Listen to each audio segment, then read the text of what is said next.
but you don't want to lose out on that final hour Requiem kind of combo coming out, because it's such a power surge for Vayne at that point. Definitely, and there's going to be a vie for Doran's blades down the bottom in the bottom lane with Vayne and Israel. So it's a very hard hitting lane. It's very face on. There's not enough sustain to really keep them going over on WE's side. But Invictus have that Sona there to heal. So if the mobility is there and the range with Israel's Q is there as well, I think they could push the lane out a little bit earlier if they wanted to. If they would it up well, and if they kept that Nunu away from them, they could definitely start controlling that lane early on. Whether or not that's going to dominate the lane, I don't know. Because if WX is able to stay in just a little bit longer for that bot lane, then he can go back and he can supply up, he can stock up with something like a Bam Scepter, and then come in and then out-sustain the Israel. And it'll be that little vibe control, I think. Yeah, well, we'll see. You may need to press backspace at this point. I'm not sure. Just to sync up, if you haven't already. Yep, synced up there. All right. Now, it's great to see PDD. Maybe some of the viewers have heard he was in a bit of a car accident regarding some breakfast that he really wanted to get to, but nothing too serious. He missed out on the games yesterday, unfortunately, but he's back with us now, with only minor flesh wounds. I'm sure he's had a far better breakfast than he was hoping for today. But big old thank you, breakfast. It looks like we may just see an invade coming in. Yeah, it definitely is from Invictus Gaming. There's no ward gone out at the blue. Instead, WE tried to focus on in the mid lane. They thought they were going to come through that pathway. So there's going to be no blue left for WE as Invictus goes in and steals that. Let's see if they do manage to pick this up and go and steal themselves a blue. But it doesn't look like they'll be able to. Oh, no, they have sighted it, I believe. We just double-check that. Yes, they definitely have sighted that Invictus have been playing up at that blue lane. Yeah, Nunu's going for that blue steal, so they're going to be okay. And it is a lane swap? No, yeah, it is a lane swap coming out for Israel and Sonic in the mid lane.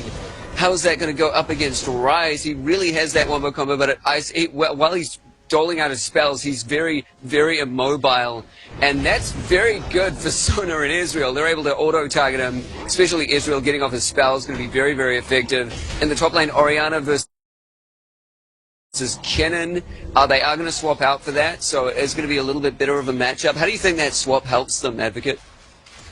Well, I think, Masai is probably looking for a fairly direct lane stage between Orianna, and if you're moving down, as you see, he's switching up now, just because he doesn't want to have to deal with it. Yeah. He'll be getting a lot of hits. As soon as he started throwing out his Room Prism and getting off his overcharge as well, he would not be moving that much, and he'd be very much isolated. It gets a lot of Qs off from Israel and really punishes him. Look, Gigabyte Troll coming in from World Elite to try and help out in the mid lane. Oh no, just minion taxing. Just minion taxing. So it's less so about just Rune Prison and more about sustain. Because to stay safe, to not take too much damage. Oh, Lee Sin.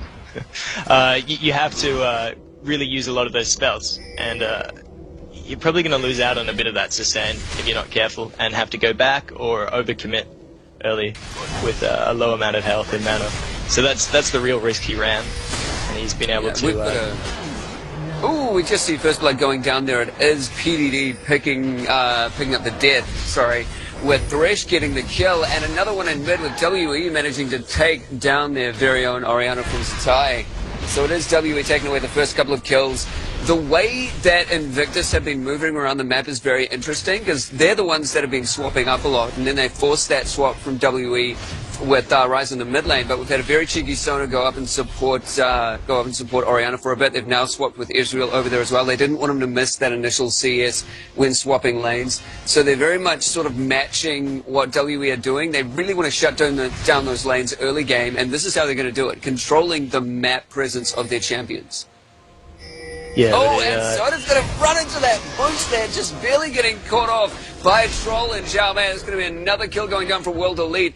Their map presence for all of this has been wonderful, trying to keep track of where all the champions are going, and it's going to be another kill going down for the ADC. Sorry, the first kill. No, that flash is going to save Illusion just barely. EDD's going to follow up on this. He did not count on that barrier. Very nice pull out from WX. Just to check, we are in sync there, aren't we, Advocate? I could not tell you, sorry.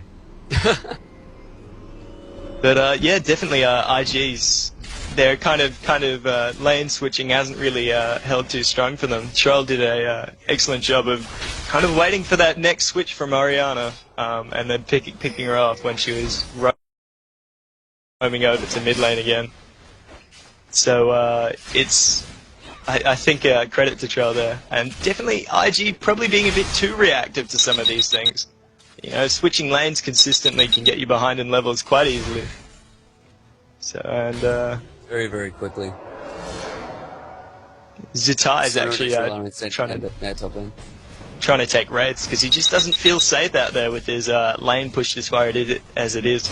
Messiah is doing a great job of actually controlling that lane there to make sure it doesn't push too far forward, and that Zitai has to play very careful just in case. W have got exactly what they've wanted now. They've done the switch, and IG are not matching it for fear of sort of missing out on that lane presence. And they've taken quite a lot of hits already. They definitely need to maintain their lane presence, maintain that CS. It looks like they are pushing very hard in that bot lane. They've had that ADC support combo there for the entire matchup, and they've pushed it very hard, taking down Jarvan, pushing out Illusion a couple of times. It's important to note that, like, while Nunu isn't really an amazing ganker, once he does actually start getting that farm, getting ahead, he starts having a massive presence in lanes just because of his blood ball, allowing him to be a bit mobile, and his overall health that he starts to build just makes him such a threat. So we may see that coming out. Starting to be a bit of a pain in the jungle. A bit of the pain in the jungle indeed has been that Nunu. So he's starting, again, as you said, he's not that great at ganking, but he is great at getting in the jungle and really making use of his consume. And it looks like he's going to make even more use of it by getting the first dragon of the game for WE. They had that map presence from taking down that bot turret. They had that control by taking down Jarvan and pushing out Illusion, and that's going to be a dragon for them. Good reward. Yeah, but they have to be careful about top lane, certainly. But Illusion isn't planning on helping pushing out this top lane, and soon enough, Xiao Mei, if he does actually get threatened, will be able to use his ultimate to hold them off for a little while, and that really does offer a lot of turnaround. But you've actually got Illusion coming up here now, looking for something. Does manage to take out that very nice gank. We did see Zhuanian coming in from base, trying to come up and protect that top lane. He just didn't get there in time. They were focusing on that dragon. It could have paid off for them a little bit better, but they did get that dragon and they did get that turret, and they have had that bot lane dominance overall anyway. And as we've said before, all of those lane swaps for IG, they've been taking them out of the game a little bit more. They've been giving them far less CS, far less experience, and that has brought them down as well. So the way that they've controlled the lanes for WE has worked out very, very well for them in the long run. Yeah, without a doubt. But we'll see, because IG isn't some amateur team. They definitely know how to handle this. And the actual gold advantage has been slowly diminishing as they've gone along. They originally started with about 3k ahead, and that was really significant because they actually had about a third more gold overall. And obviously, early game, those smaller gold leads meaning a lot more. So I think that they're holding on, and they're making this early gold lead that WE managed to eke out less of a significant thing. Coming into the gold leads, actually, just looking at the top lanes, it's about 1,000 difference in gold, and that can easily mean the difference So that's been Kennen having a bit of an easier time with those lane swaps, because they were able to do that very well. Kennen has a lot easier time with those 2v1 matchups as opposed to Rise, who's nearly on to getting his Rod of Ages. And him, in terms of the mid lane, he's been doing very equally. Oriana's been switching out a bit as well. Junglers have been doing very well. They're just about 300 difference from them, but the ADCs are crushingly different with almost 1,000 moving in. We do see that massive turret dive in the bot lane with Kid and Xiao Xiao coming in and taking out Kennen with that lane swap. They just wanted to maintain that lane with Kennen, but it looks like Kid and Xiao Xiao called that out and jumped right on the bandwagon.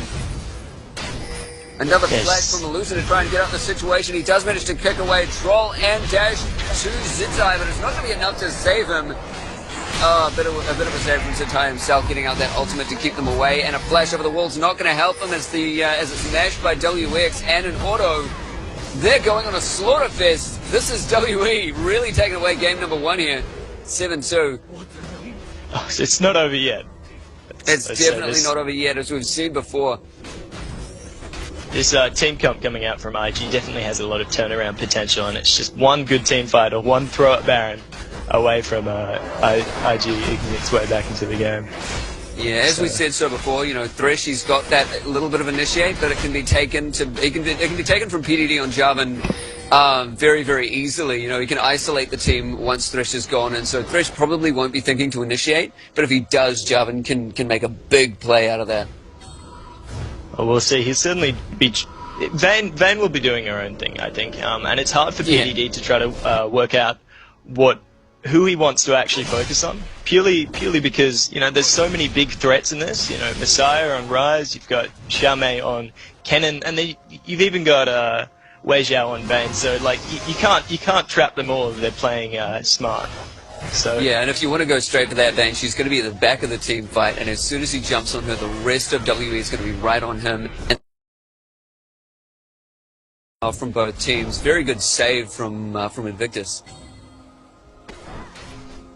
Yeah, and what this means, I guess, with a few of the strong champions, sorry, a few of the significant ones on fairly low health, it probably means that they can put a bit of pressure on the mid lane, but they do have to be careful of PDD because that Oriana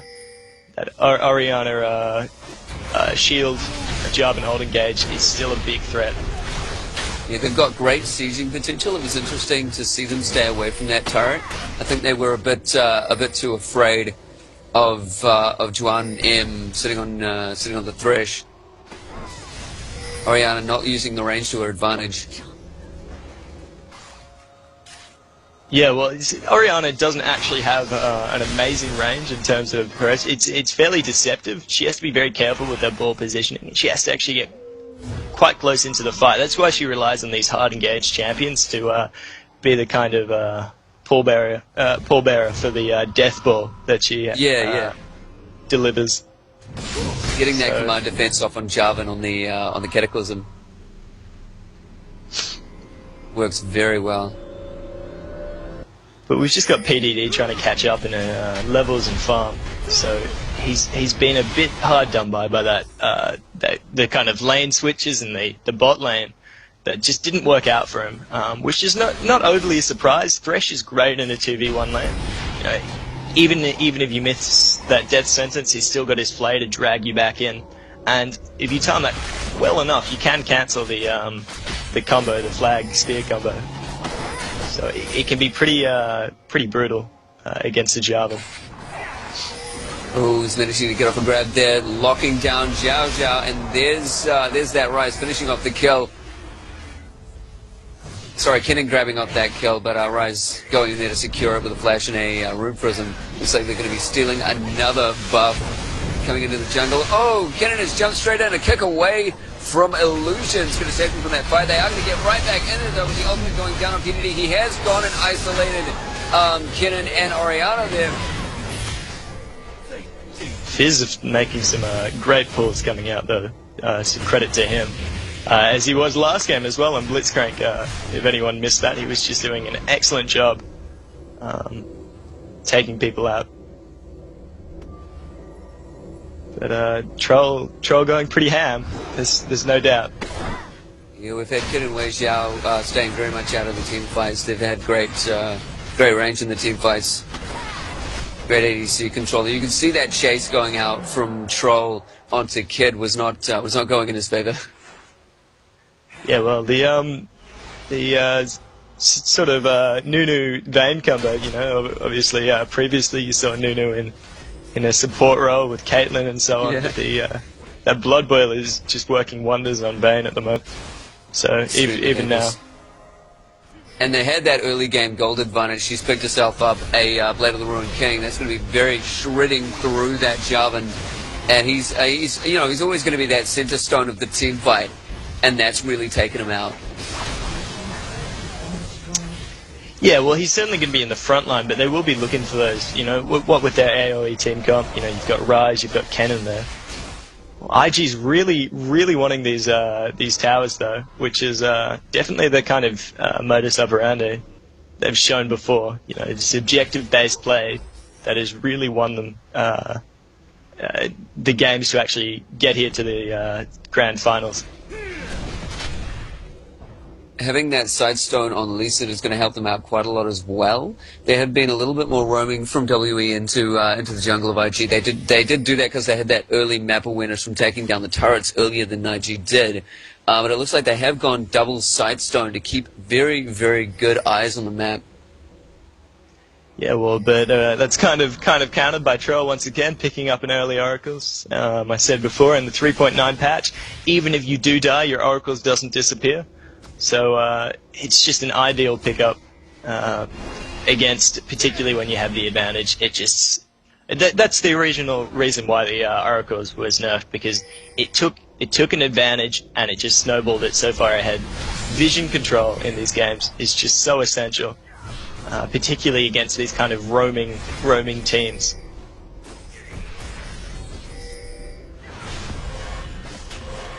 We are seeing WE converge on the top lane. That looks like it's going to be their next objective. The back did go out from Kid and PDD, so the advantage right now is to WE, but they're not following up on this. They did find another ward.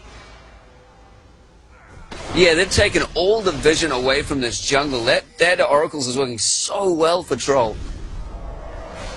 Yeah, as it did last game, that he pulled it out as well. Though even more essential against an Eve. It's just, it's so taxing to constantly have to buy pink wars, and if they're being invalidated by an Oracles, you're just getting nothing worth out of it. You're really setting the team behind, even by choosing a not-so-direct item as the Oracles to do so.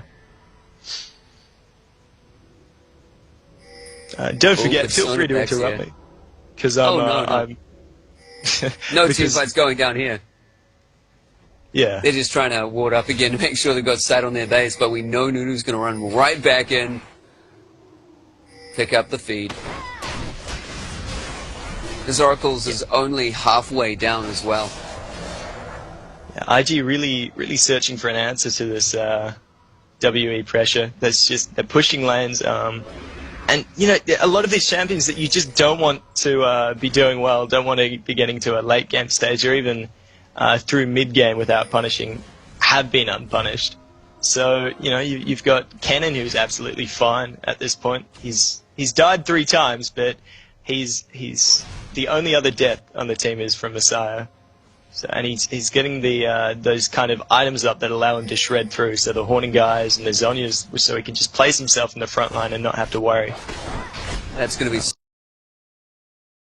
so effective coming into fights for WE.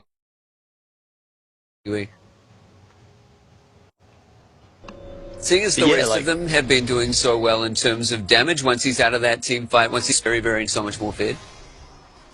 Yeah, I think you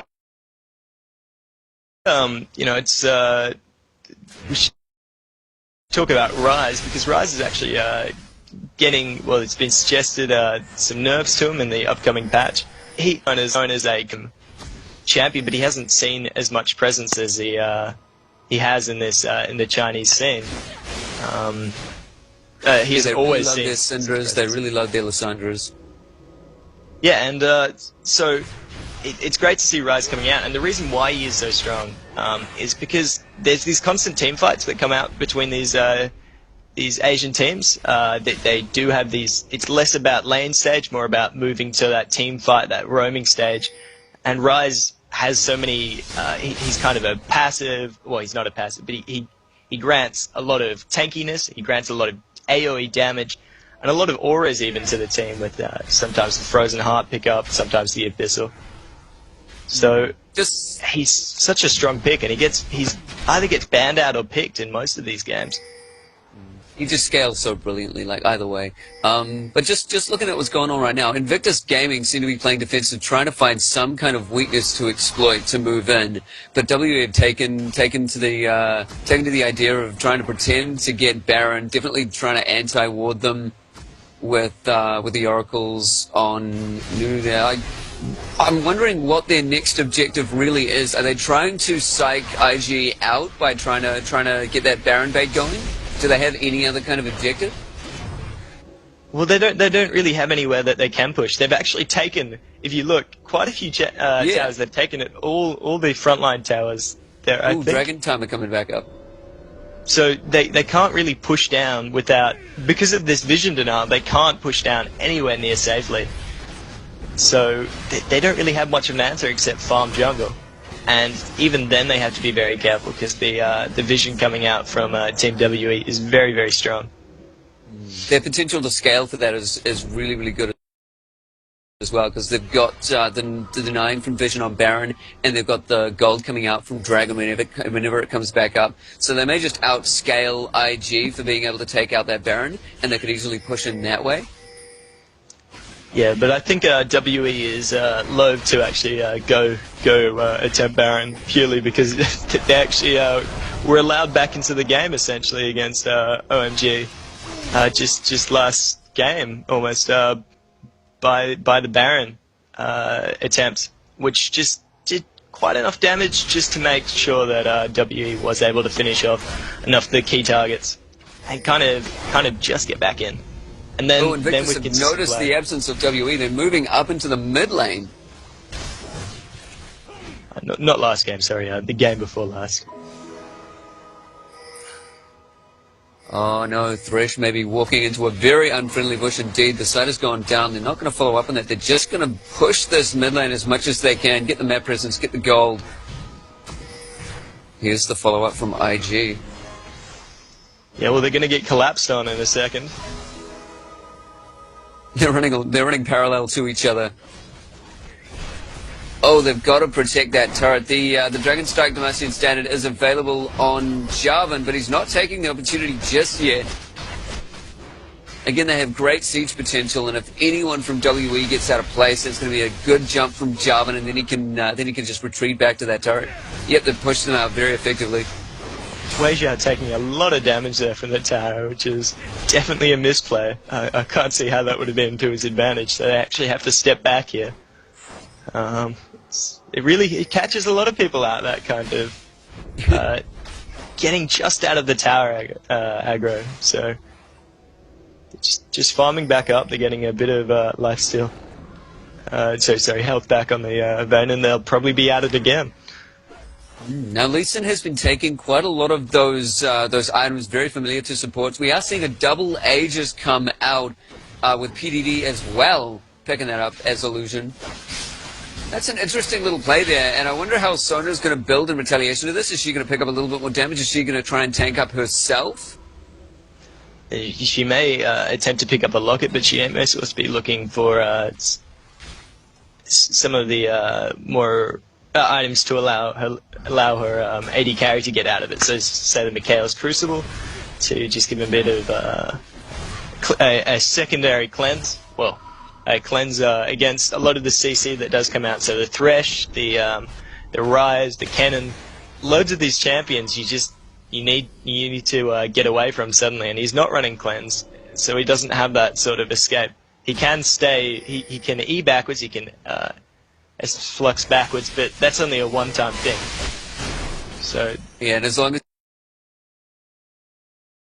he's sitting there spamming on the Arcane Shift and he hasn't Mikhail's Crucible available to him, stuns aren't going to do as much as they would have. Usually you'd get that insta-kill and a stun on an ADC. It was quite well, I think they're slowly regaining control, and that's credit to them once again.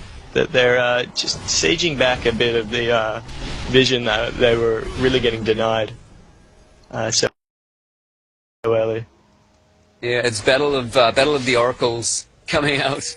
Xiao Xiao picked himself up one, which has been helping a lot more with their sieging potential, removing WE from the jungle, and the rest of WE have also been grabbing oracles simultaneously to each other. So it is this war back and forth between map presence and map control, map vision it's kind of reminiscent of season 2. There's a lot more wards going down though than the EG games pulled out. So it's actually LG late game coming on. Yeah, it's funny to see this, and I don't think either team. Well, probably IG is more satisfied with this, as the WE gold lead means less and less, but it's still not a position that either team are usually used to. Obviously, they're looking to be aggressive and they're looking to set their own pace, and neither team have really had that option. We'll see if it looks like Zutai may be picking up Zonya's Hourglass. If she does want to go for the Rabadon's Death Cap, putting on more damage with the combination she can get off with Jarvan or Lee Sin, coming in with her ultimate from Command Defense. But if she does go for that Hourglass over the Rabadon's Death Cap, as you said, she does need to get decently close enough into a fight to make a difference with her damage with spells. That will really, really help her out to getting close enough to team fights to make a difference. Yeah, well, I think at the moment, I was saying that the gold lead means less, but a lot of these champions on WE's team really benefits from a late game stage. So what that actually will mean for IG is maybe the gold lead will be less significant, but the actual champion, the team fights coming out are still going to be just as terror. IG really has to be careful against They do. A lot of their main damage dealers and their main CCers coming into the wombo combo that they've got going, especially with the Sona ultimate and the Orianna ultimate in particular. They're very, very low health champions that can be targeted quite easily, but can make the difference to a fight. Once again, we've got WE playing with the bush. There's that perfect Orianna ult. They did manage to get up a great crescendo as well, following up on WE with this, but WE are just a little bit too strong. There's the Kin and Zonya's keeping him safe from that turret, and they have walked out of this fight with a little bit of victory. We did see Zhuanium go down there and Kid an Illusion as well over on IG's side. So they lost the ADC, they lost their jungler and their peeler a little bit. They can move in here. That Zonya ultimate is down. Maybe they're going to be looking at taking out that Baron if they have enough control, if they push enough right now. Are they going to make that much of an advantage, or are they just going to go straight for Dragon, play it safe? Xiaomei is a little bit low. That was a very interesting fight, and it only left WE without a support. That's it. I think it was a great play from Xiaomei though, particularly with that having Zonya's. He turned a team fight that wasn't looking so flash into something that was very even on both sides. So, that's definitely the Kennen strength. Oof. Yeah. It was such an interesting fight. I think a fight in the middle of WE, very great crescendo and a very great shockwave from Orianna as well. They had them all together and it did so much damage, but the rest of the team wasn't there to follow up on it. So it did show the effectiveness of that combo, but you need that team to come back and really follow up on it. Yeah, there's a lot of little skirmishes coming out even afterwards. PDD trying to catch people out and delay them a bit, but he just wasn't able to do enough damage nor stick around long enough to actually catch them out. So IG was looking to kind of keep WE still in their jungle, still in that point where they could catch up with PDD, but they weren't able to do that. And so once again,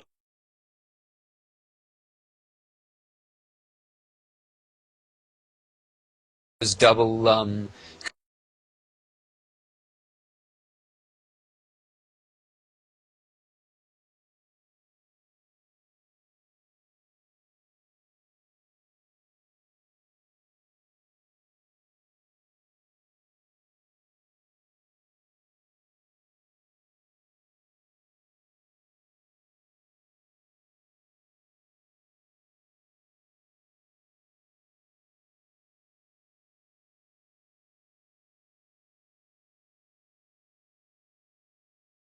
to catching out Xiao Xiao multiple times and starting and kind of taking the fights, because once you eliminate Xiao Xiao, you don't have to be so worried about IG.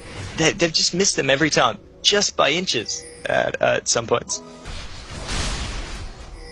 Certainly, and I've got to say, WE, the reason, like, they've got control of the map, they've got a lot of power in their team combination, and they're going, well, we are coming into a team fight, but you see Troll, he's getting the perfect position for his ultimate, getting that out. He did have to pop a bit early. Down goes Xiao Zhao, getting that crescendo off on only one of WE. Following up, we do actually see PDD going down very quickly. There is that Vayne follow-up. As much peel as they could spare from WE kept that Vayne alive, and she's just ripping through everyone on IG right now. The final just. And they're going to be able to take that Baron. They so long. Yeah, but Fizz just kind of underestimating that Rabadon Oriana there, just getting cut out of there. An excellent job from Troll there, though. Once again, you know, they're just getting away with minute health. Ooh, that was an amazing condemned coming out from Vayne, locking down Zatai on and getting that flash from Messiah. Great follow-up to trying to get out that Baron. I am not sure if there was too much of an opportunity for a steal there, but she had to do something. Now that Baron is part of WE's arsenal, they're going to be able to start pushing turrets a lot more effectively. The siege on IG is not going to be as effective. Yeah, well, they have slightly less to fear now, but what they really want to be doing is getting a bit of tankiness at their front line, and that's, you know, Troll absorbed so much damage there. He actually managed to dodge out Xiao Xiao's Requiem. Yeah. Which was... the crescendo. The crescendo. Sorry, crescendo, yes, words.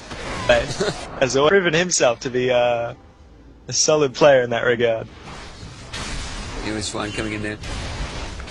And there's their easy sieging potential. They're taking that completely away from IG, following up with all the damage. I've always thought it would have been an interesting idea, just giving everyone custom item sets. So they are getting into a battle though, in that ult from Troll, I believe. No, it's still available. He's just trying to get that repositioning. Then moved in with the ADC, put out a lot of damage. They're taking IG completely out of the picture here. Are they going to be able to move in and finish off the inhibitor for the first game?